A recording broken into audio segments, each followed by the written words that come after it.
సుమన్ టీవీలో మీ personal and business promotions కోసం కింది నెంబర్కి కాంటాక్ట్ చేయండి. ఏపీలో కురిసిన భారీ వర్షాలు తీవ్ర విషాదాన్ని తెచ్చిపెట్టాయి. ఎన్నో కుటుంబాలు రోడ్డు మీద పడ్డాయి. ఎంతో మంది నిరాశ్రయులుగా మారిపోయారు. కట్టుబట్టలతో ఇంటి నుంచి బయటకొచ్చారు. భారీగా ప్రాణ నష్టం జరిగింది.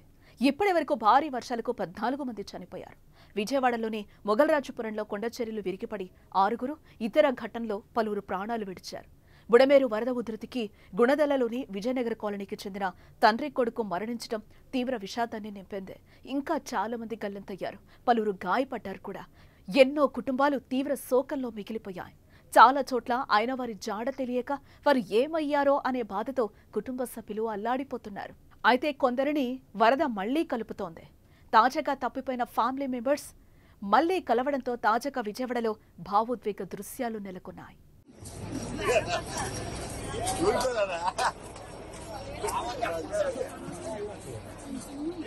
విజయవాడ సింగ్ నగర్ ను వరద ఏ స్థాయిలో చుట్టుముట్టిందో తెలిసిందే.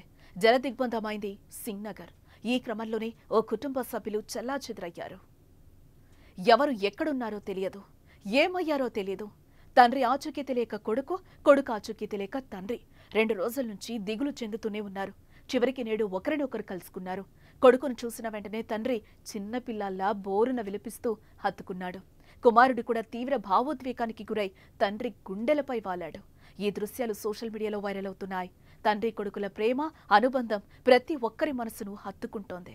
దీనిపై మీరేమంటారో కామెంట్ చేయండి.